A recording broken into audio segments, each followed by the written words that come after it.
Hello అండి అందరికీ. ఈరోజు మంచి రుచికరమైన క్యారెట్ హల్వా చేసుకుందాము. క్యారెట్‌ని చిన్న చిన్న ముక్కలు కోసి మిక్సీలో వేసుకోవాలి మెత్తగా. తర్వాత ఒక కళాయిలో నెయ్యి పోసుకొని కాజు, కిస్మిస్ వేపుకొని పక్కకు తీసేయాలి. అదే నెయ్యిలో క్యారెట్‌ని మనము మిక్సీలో వేసుకున్నాం కదా! అది వేసేసి చక్కగా పచ్చి వాసన పోయేంత వరకు గ్యాస్ సిమ్‌లోనే పెట్టేసి నెయ్యి సపరేట్ అయ్యేంత వరకు వేయించుకోవాలి. కొద్దిగా నెయ్యి ఎక్కువనే వేసుకోవచ్చు. తర్వాత కప్పుడు క్యారెట్‌కి అరకప్పుడు చక్కెర, కొద్దిగా ఇలాచి పొడి వేసుకొని బాగా కలుపుకోవాలి. చక్కెర కరిగిపోయింది చూసారా? మనకి పాకంలాగా వచ్చే స్టేజ్‌లో అప్పుడు బాగా కలిపేసుకొని కళాయి నుంచి సపరేట్ అయిన తర్వాత ఒక కప్పుడు పాలు పోసుకోవాలి. సిమ్‌లోనే పెట్టేసి నిదానంగా కలుపుకోవాలి.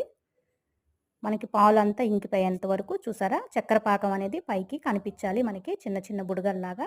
ఈ స్టేజ్‌లో ఉన్నప్పుడు తీసుకొని కాజు, కిస్మిస్ పైన వేసుకొని తినొచ్చు. చాలా సాఫ్ట్‌గా జ్యూసీగా ఉంటుంది. Thank you.